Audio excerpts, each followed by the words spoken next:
Hi, I'm Patrick Scott. Welcome back to PLS 101, American Democracy and Citizenship. We're going to continue our discussion today about federalism and some different aspects that we want to talk about and emphasize today. First of all, we're going to talk about how federalism has evolved over time.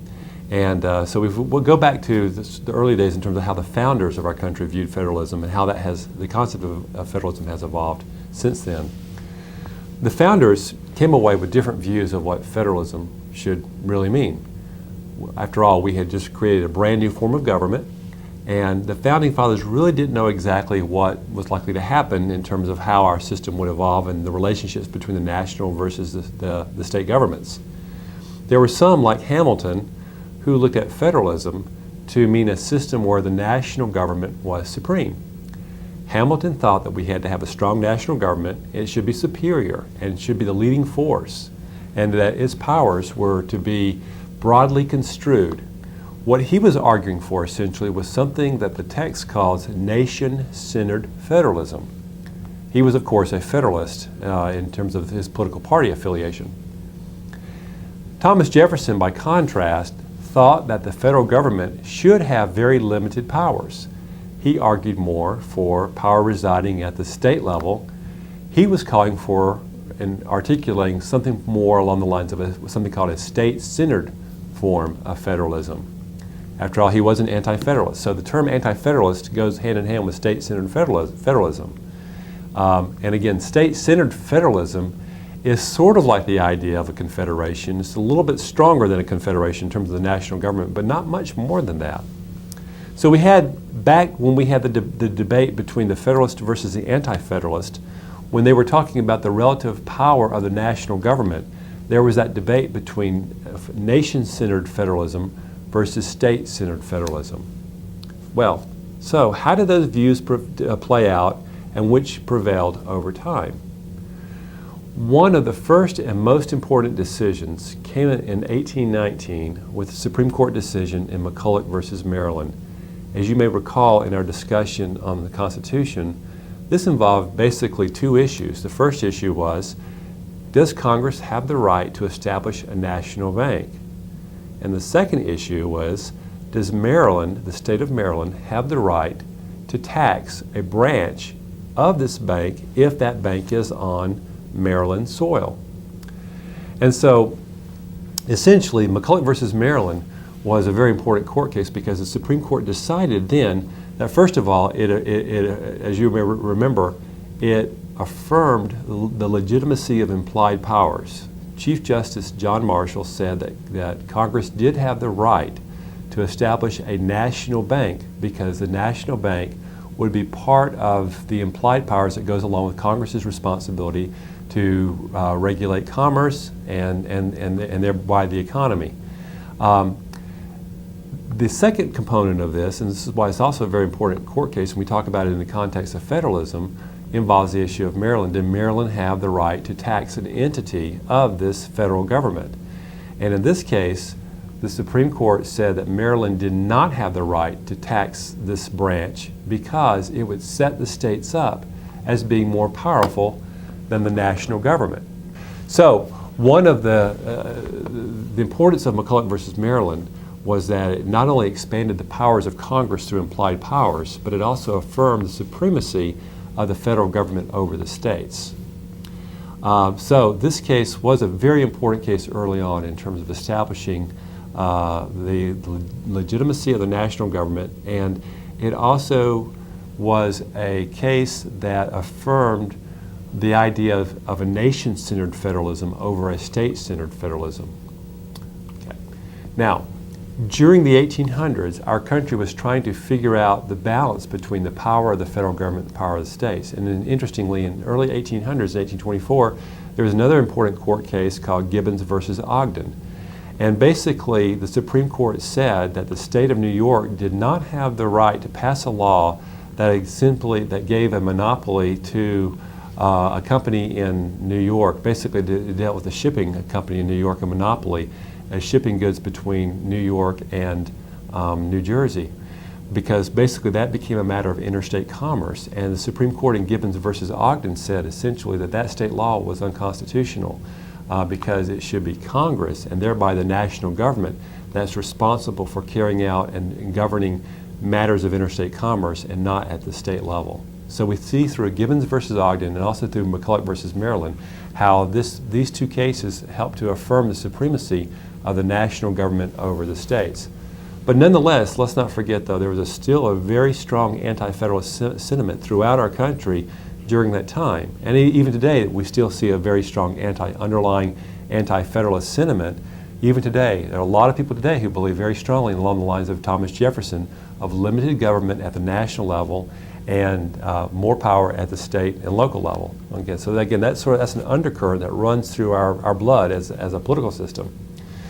Well, anyway, during the 1800s, there are many people who believed clearly more along the lines of Jefferson, arguing for a state-centered form of federalism. Despite what the Supreme Court said, there are many people who believe very strongly in the idea of states' rights. And so this concept of states' rights and people known as states' writers became very prominent in the 1800s. There were some people who believed so passionately about the rights of states that they believed that they could declare a federal law as invalid if they thought that somehow that federal law violated the Constitution. And this became known as the doctrine of nullification. And again, the doctrine of nullification says that states have the right to declare a federal law, quote, null and void, end quote, if they believe that federal law violates the Constitution. This doctrine of nullification was articulated in the mid-1800s by John C. Calhoun of South Carolina. He argued that the federal government should not prevent states from allowing slavery. In his view, the states had the right to allow slavery. After all, slavery was allowed for in the Constitution. And so therefore, if the federal government attempted to ban slavery, Calhoun made the argument that states had the right to nullify such a law. If the Constitution allows it, if the Constitution speaks to it, the federal government is the one that's in violation of the Constitution. Therefore, the states have the right to essentially declare that law null and void, essentially meaning that they have the right to ignore that law. He argued that the states could nullify such a law because it would be an unconstitutional infringement upon the state's right of sovereignty. So what I think is important for you to understand is that this doctrine of nullification, what it implies. Think about this. If the states have the right to declare a federal law null and void because it doesn't conform to the Constitution, then what does that suggest about the role of the states as being the interpreters of the Constitution? Who should be the final interpreter of the Constitution? The states, the federal government, the Supreme Court, or I should say the states, the Congress, or the Supreme Court. The doctrine of nullification basically suggests that the states become the final arbiter or interpreter of the Constitution. In a lot of ways, the states, the whole idea of the doctrine of nullification gives states the rights to be more powerful than the Supreme Court. In a lot of ways, the doctrine of nullification stands Marbury versus Madison on its head. Because Marbury versus Madison affirmed the right of the Supreme Court to engage in judicial review. That was passed back in 1803, or rendered back in 1803. The Supreme Court made that decision. And that basically affirmed the legitimacy of the Supreme Court to be the final arbiter of the Constitution. The doctrine of nullification basically invalidates that idea and basically says that almost as if the states have the right to engage in judicial review, not the Supreme Court. The Supreme Court affirmed the right of judicial review, meaning that that it is the final arbiter of the Constitution. And by the way, in elevating the states over the Supreme Court is tantamount to elevating the states over the federal government. And as you know, this whole issue of the doctrine of nullification was eventually settled by a war, the Civil War. The Union victory put an end to this doctrine. The states could not declare acts of Congress unconstitutional. Only the Supreme Court could do this. Now, after the Civil War to about 1933 or so, another doctrine began to emerge called dual federalism. So we had nation-centered federalism and state-centered federalism playing out, and elements of that playing out, but nation-centered federalism became dominant. But after the war, beginning especially in the late 1800s, we began to see another doctrine emerge called dual federalism. And this is the idea that the national and state governments are equal but independent partners. Each has their own separate spheres of authority. Each should not interfere with the work or the affairs of the other. The two spheres of government, that is the state and the national government, should and could be kept separate so that there would be no conflict. After the Civil War, the Supreme Court declared in a series of rulings that various kinds of economic activities, fishing, mining, banking, manufacturing, a lot of it again economic in nature, were not subject to federal regulation, but instead could be regulated under the police powers of the individual states. So again, this is when you begin to see, and as we were our economy was beginning to grow, more of this idea of dual federalism taking place. Now, interestingly, things changed quite a bit around 1933. Power shifted substantially to Washington, precipitated, of course, by the Great Depression of 1929. There was one of the reasons for the growth of and power of the national government was a conviction that we needed to have some ways to strengthen our economy and perform functions that the states really could not perform on their own. With the Great Depression and the unemployment that came about through the Great Depression, it revealed a lot of weaknesses of what happens when you have a highly unregulated economic system throughout our nation. It changed the public's views. The Great Depression changed the public's views of what should be the desirable role of the federal government. And it created public pressure to protect people from economic catastrophe. So we had, for example, in 1932, we elected a new president, Franklin Delano Roosevelt, FDR, and he proposed as a basis for his platform, elect me and I'll help put America back to work. And he proposed to America a New Deal. And again, as you saw, there were bread lines. The economy the unemployment was something about over, on average, 25%, and even more than that in some places. So jobs were very, very hard to find. Bread lines were long. Poverty was rampant. People were losing their mortgages. And it really did change people's views about this. You may have some relatives, some great-grandparents or grandparents who grew up during the Depression. My parents were growing up during the Depression, and I can see even how in some of them how the Depression really had a major effect in terms of how they look at things today, in fact. My mother-in-law, for example, will not waste anything because she had her farm was taken away during the Depression. And so even today, every little scrap of paper that she gets, she holds on to until we go and clean it out when we go visit her, because she will just not, she just believes that everything can be used for a purpose. And I think in a lot of ways, her mentality was very much formed by the experiences she endured during the Great Depression.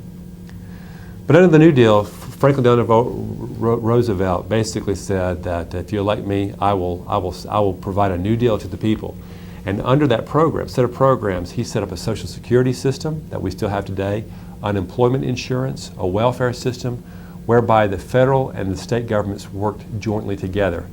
So under the New Deal, which basically sparked a dramatic increase of growth of government at the national level to regulate the economy, to get people to work. We have, for example, the Civilian Conservation Corps, the Works Progress Administration. A lot of new agencies were developed during this time to regulate the economy and to get people back to work. And during that period of time, we see an era marked by something called cooperative federalism. It's no longer dual federalism, but in this case it was a state and federal governments working together, cooperating to help alleviate some of these very significant conditions across our country. So, during this time, the federal government began to take an increasingly active role because of the Depression. But over time, something else was beginning to happen as well that further increased the role and the scope and the authority of the national government. And therefore the federal government began to become more and more involved. Over the next several decades, there was this escalating perception that the states were performing badly in many key areas, especially in the areas of civil rights. By the late 1950s and early 1960s, many states had come to be seen as perpetrators of discrimination. You saw, for example, some of the movement toward civil rights for African Americans, and you saw the demonstrations being quelled by riot police turning on water hoses and dogs to prevent African Americans from organizing and protesting about their rights. Governors at the time had many of the governors had weak powers. The state legislatures were small and not very well organized. They were very unprofessionalized as well. They were only meeting a few weeks out of the year, not paying much of their legislators. So you had very, very small, limited government, weak government at the state levels, and they were not able to reverse some of these trends, particularly at the local level. So people began to call upon the federal government to play an increasingly active role in trying to alleviate poverty and also enhance civil rights. So we see particularly during the 60s and the 1970s, people began to call on Washington for help. And thus began the era of fiscal federalism from basically the 1960s on. During this time, the federal government said, well, one of the ways in which we can deal with some of these issues is by providing more money and more assistance to the state and local governments. And so during the 60s and the 70s, there was a huge growth in federal grants to states and cities. And the result, because of that, there were more than 400 different kinds of programs with very detailed rules and formulas and bureaucracies associated with that to carry out these programs. We began to see, for example, in 1965, the creation of the Department of Housing and Urban Development, helping to alleviate homelessness and inner city poverty. Other agencies began to form. There's the Department of Health, Education, and Welfare that was formed, that was subsequently replaced by the Department of Health and Human Services, but that was involved in providing several types of grants to states in terms of Medicaid and Medicare programs that became law and passed in the 1960s. So we saw this increasing level of growth in terms of money being provided to the states. By 2001, federal grants amounted to over $300 billion per year and were spent through over 400 separate programs. And that was actually more than double what had been spent even in the 1990s. But basically how all this works is as follows. There's a program that Washington would create, as well as a bureaucracy to administer this program. And Washington would pay the bills while the states would maybe run the programs as the money would flow to lower levels of government. And the states, of course, welcomed that because, for example, if Alabama could get the federal government to put up money for improving, say, the Port of Mobile, the citizens of the nation, not just Alabama, would be paying for it. And at local governments, they were becoming so dependent on federal money that they were being called, quote, federal aid junkies. In fact, in 1978 in Detroit, over 3/4 of its revenue was coming directly from Washington. And again, with the idea of trying to alleviate poverty in the inner city. Today we have, if we're talking about fiscal federalism, it's good to talk about two different kinds of broad categories of grant programs. The two most important, there are actually several, but the two most important types of grants are categorical grants and block grants. Now the text talks also about project grants and formula grants, and both of those can be subsumed within categorical grants or block grants. So let me just talk about the two major ones here first. Categorical grants are by far the largest categories. Categorical grants are used for a specific purpose. They are defined by federal law. Here's a grant to build an airport. Here's a grant to build college dormitories. Here's a grant for highways. Here's a grant for senior citizen housing complex. Okay? Interesting, Medicaid and food stamps are also categorical grants. These types of grants are very specific for specific use for a very specific purpose. They generally require the state or locality to put up matching funds. And again, there's a lot of strings attached with that, attached to that money. And I'll give you an example of that. We talked about highways. Funding for interstate highways is often tied, some strings associated with that have been tied to drinking age laws. At one time, funding for highways was also tied to states imposing a 55-mile-per-hour limit. Many years ago, there was no, states could have their own speed limit, and then the federal government imposed a 55-mile-per-hour all the way through. And that was actually the law back in the 1970s and early 80s. And the states were required to reduce their speed limit because a lot of research had showed that reduced speed limits lead to fewer fatalities.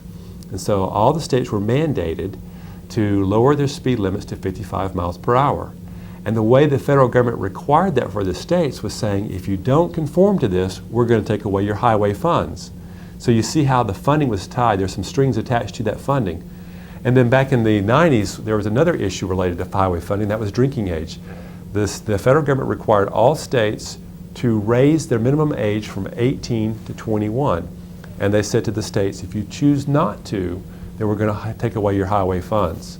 And it was, many states quickly conformed to that requirement because there's a lot of money that comes away in the way of federal dollars for highways, and the states were very eager to ensure that the flow of money continued. Nonetheless, under these categorical grants, because they are specific, because they often require matching funds, and because there are often strings attached to it, the states tend to complain that these grants do not give them enough flexibility in terms of how to spend the money.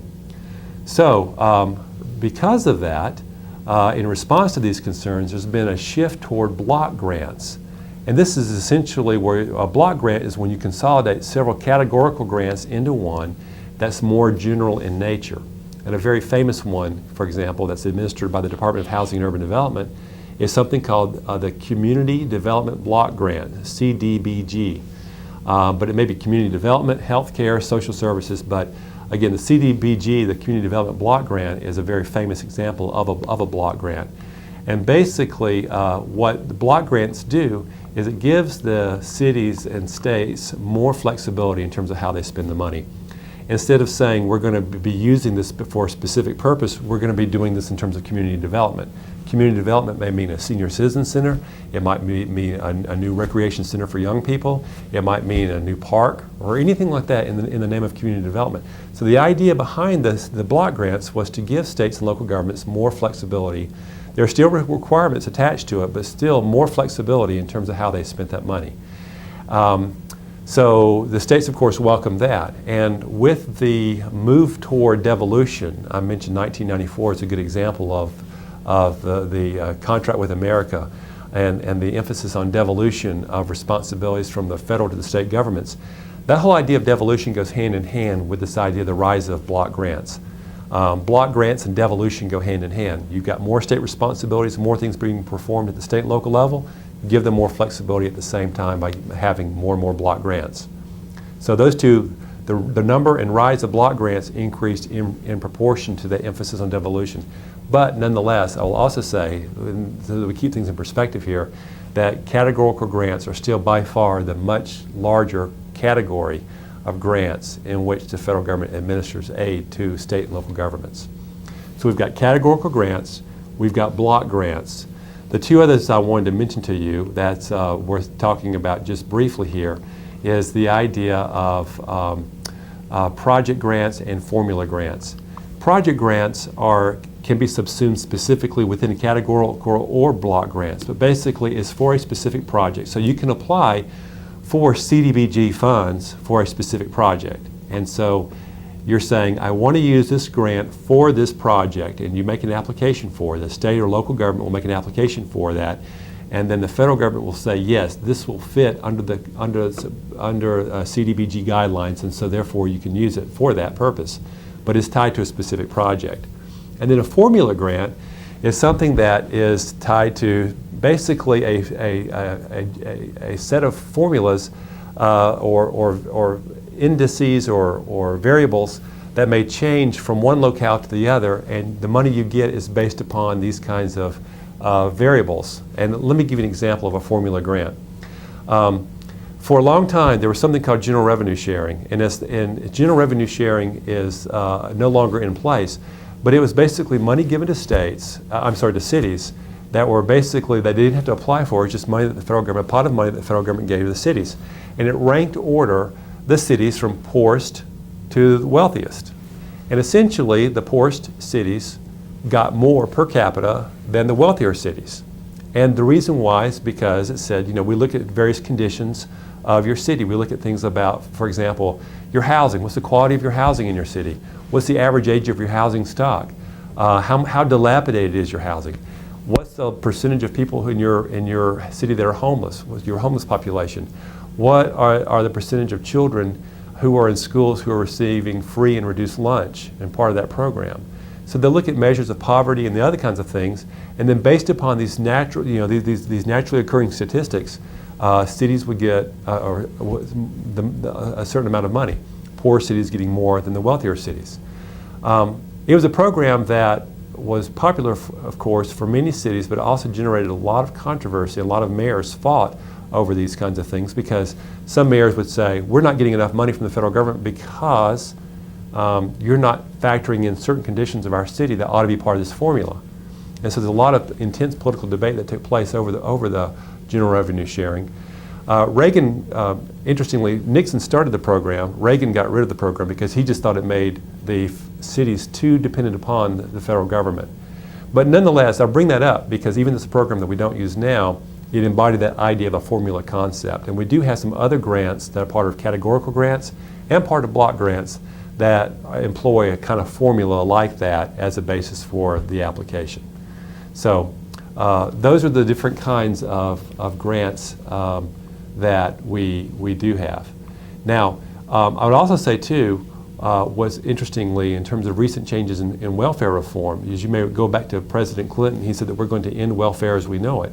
And we go back again to the contract with America in 1994. Well, during the late 1990s, we moved away, in terms of welfare reform, we moved away from a categorical grant, AFDC, Aid to Families with Dependent Children, to something called TANF, the Temporary Assistance to Needy Families. So TANF was a block grant that replaced AFDC. And the block grant in welfare reform gave states more flexibility and more discretion in terms of how they spent the money and administered the funds. And so, for example, there was a work requirement associated with some of these funds. You had to find a job. You had to go through training as part of this. So the idea of getting people off of welfare. And some of them even had like a 5-year cap in terms of total amount of time that you could be on or receive these funds. And after that, you were off, even if you didn't have a job. But again, it gave it was a fundamental change from a categorical program to a block program.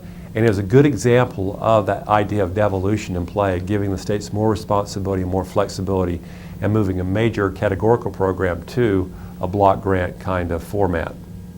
Now, again, I still mention the point, and let me emphasize that even though we've seen that movement toward block grants, categorical grants are still the major type of grant.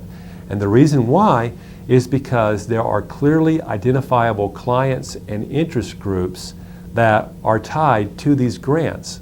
And when we're talking about pluralism, we're talking about the idea of the importance of joining a group and having your voices heard through the group and the group leaders as a way of influencing our system. And under a pluralist model of government, you can look at government as being a broker of competing interest.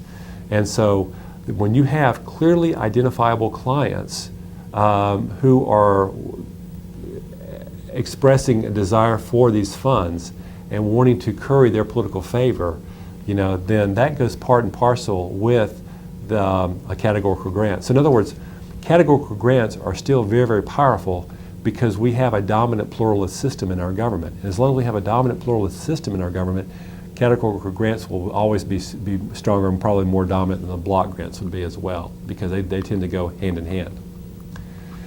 Now, interestingly, a lot of texts don't really talk about this, and but I think also it's important to talk about in terms of federalism and fiscal federalism is this. One of the interesting side effects of fiscal federalism has led to an increased level of bureaucracy at the state, local, and federal levels. And think about this. If the federal government sets up a pot of money to dole it out to state and local governments, how do you make sure that that money is spent appropriately? If you just give the money out and don't put the controls in place, there's going to be abuse of taxpayer dollars, wasted spending, and maybe fraud in some cases as well. So how do you make sure that you're protecting the taxpayer's interest and taxpayer dollars, making sure their dollars are being spent well, appropriately for the purpose of which those grants are intended? Well, the way you have to do that is by setting up controls. Well, how do you set up controls? Well, that basically means you've got to hire auditors, people who are maybe involved in creating computer information systems to track the flow of money or financial systems. You've got to basically set up programs specifically with guidelines and criteria for showing and demonstrating how this money is to be used. So you have to set up bureaucracy, essentially, programs and government agencies at the federal level to monitor and track and create compliance conditions and to develop policies to determine how that money is to be spent, and to also track the degree to which that money is actually being spent the way it's intended. So basically what you're doing here is the minute you set up a pot of money to be spent at a different level, you've got to create federal agencies, that is federal bureaucracy, to monitor, to track the flow of money and to make sure that the policies are being followed.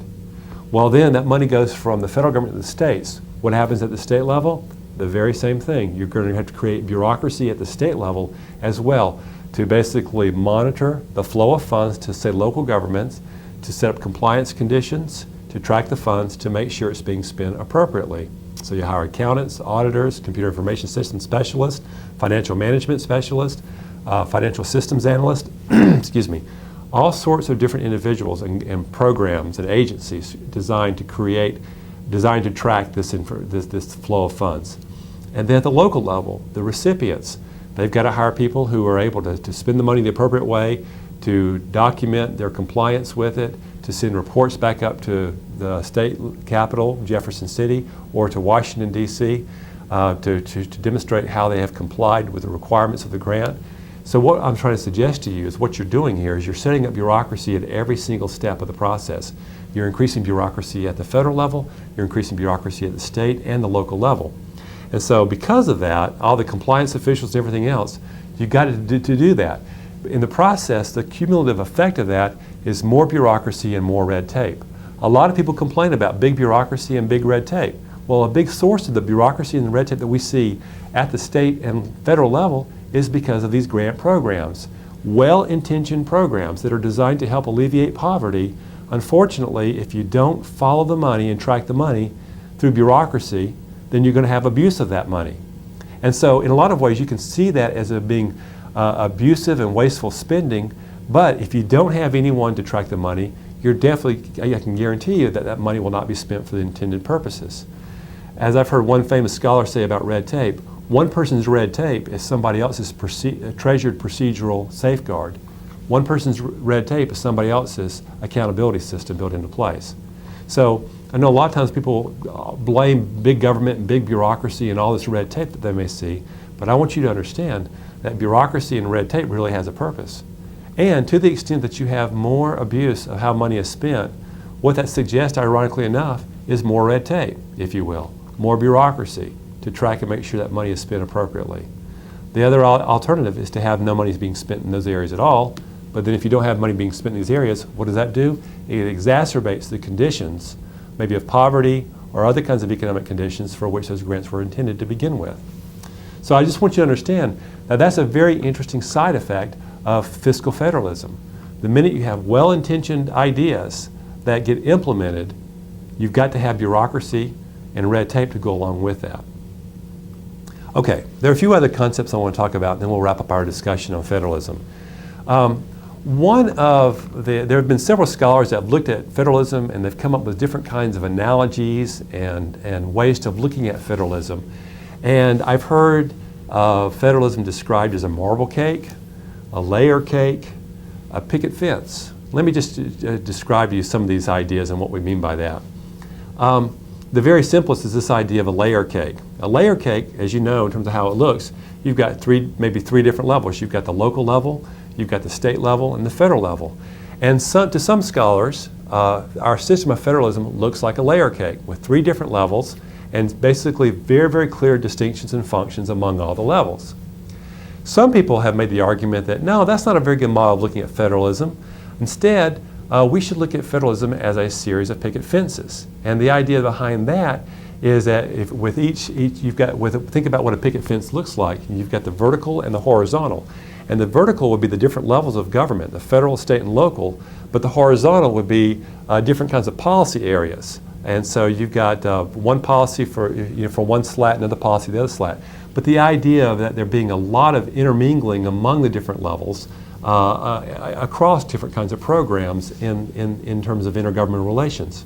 And then yet another analogy is this idea of a marble cake. So instead of a layer cake, you've got a marble cake, and a marble cake, as you know, has the way it looks is you've got the connotation here is that you've got federal authority intermixing with state and local authority, and at some point it's hard to tell where does the federal authority begin and end, where does the state authority begin and end, where does the local authority begin and end.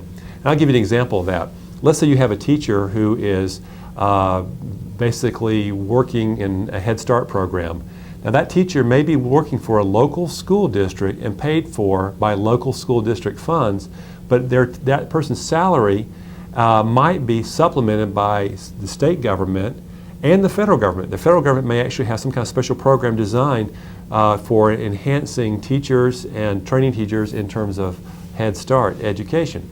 And so the idea here is that you don't know, therefore this teacher, does he or she report to their local government or the state government? I mean, is this person really an employee of the state government or the federal government or local government? And that's the idea behind this notion of this marble cake kind of federalism. And another way too, you can look at marble cake in this way. In the U.S., think about this, we have 50 states, but we have 3,000 or so counties, thousands of more municipalities, and tens of thousands of authorities. What I mean by authorities, for example, a public housing authority, school districts, a water authority, a port authority. These are local governments that transcend and cross boundary lines. They may cross local government lines, city lines, state and county lines even.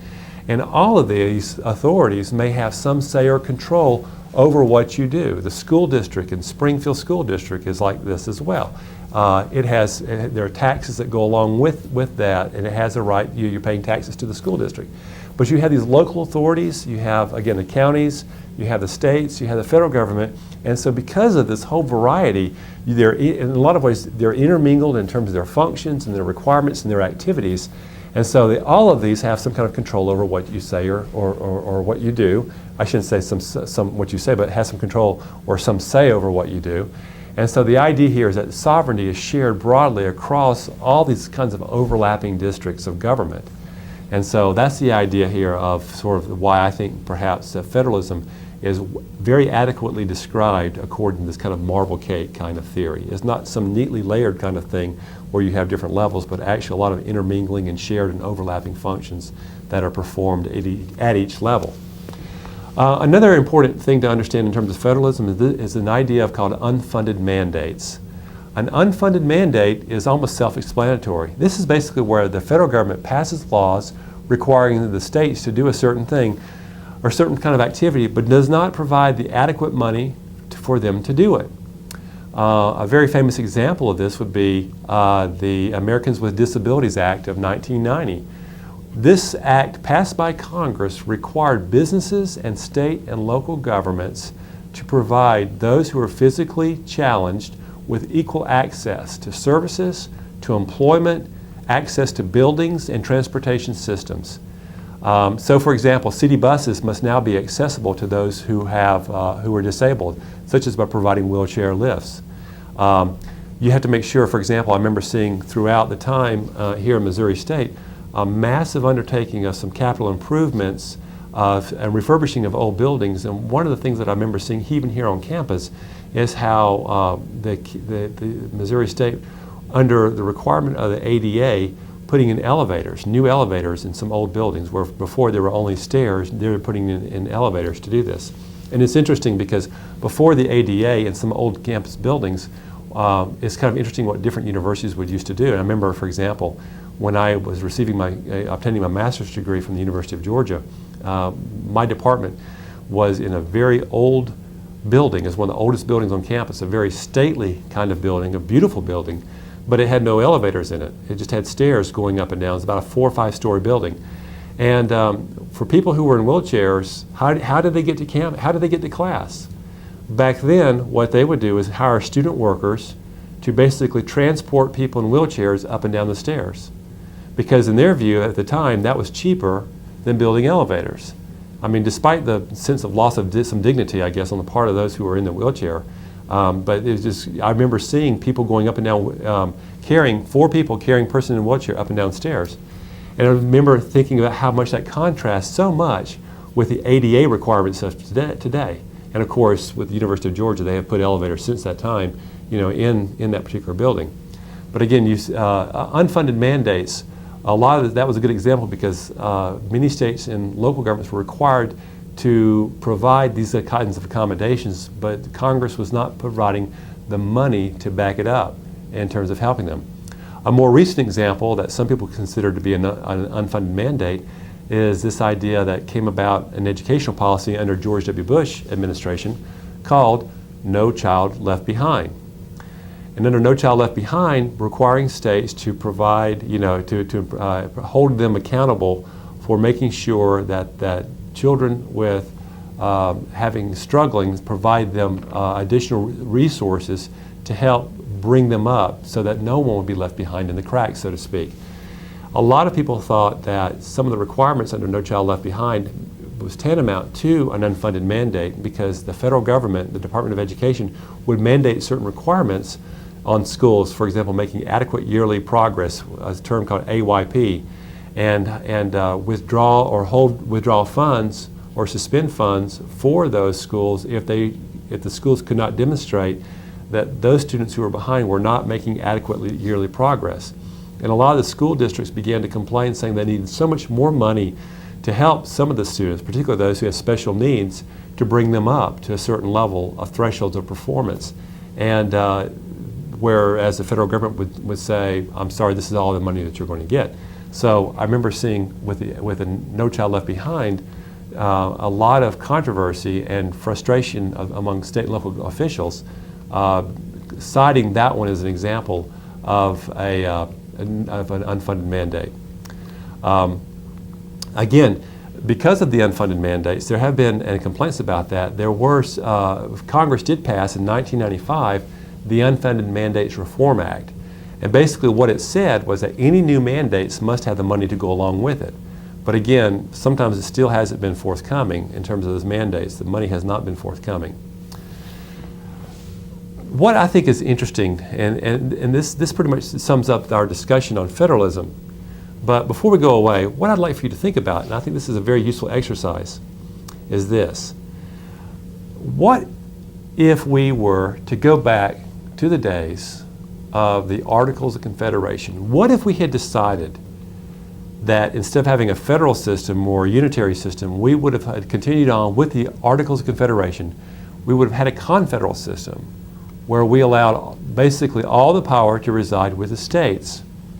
The question is, what do you think our society would look like today? What would our country look like today if we had maintained throughout our history very, very limited, weak, ineffectual national government?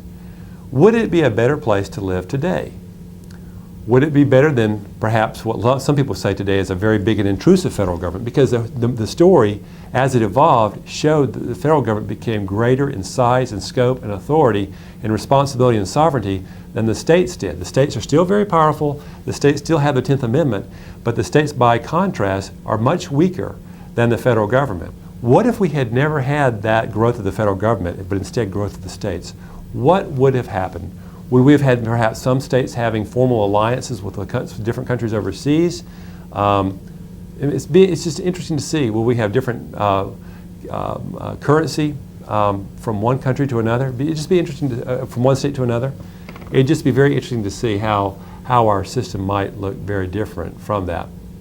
But I think if nothing else, though, I think what this underscores, in light of all the different complexities that are faced and challenges that face our country today, the federal government would certainly be remiss if it did not take advantage of the innovation, the capabilities, the resources, the capacity that state governments have to offer.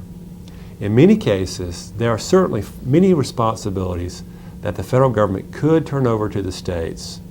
And I think as the states have become, state governments have become increasingly professionalized, increasingly responsible, and by the way, increasingly bureaucratic. That's part of it. But as governments have grown at the state level, then certainly there are many functions that they could continue to perform. And so I think if nothing else, the time and the challenges for today speak to the need for even greater cooperation between the federal government, or the national government, and the states to solve problems of mutual interest. And I'm hoping, it's my hope that we instead of having conflict, we have much more cooperation than even up to this point. This concludes our discussion of federalism, and also this concludes our discussion of basically the first unit of material. The first unit basically talked about certain basic foundations of our government, democracies, different kinds of democracies. We talked about the Constitution. We talked about various aspects of our Constitution, and then our discussion, of course, here on federalism. So this marks the end of that unit material discussion. When we move on next, we're going to move in the next several chapters. We'll talk about different types of political behavior. We'll talk about things like political parties, campaigns, elections, things like that. So until then, this is Patrick Scott signing off. Thank you.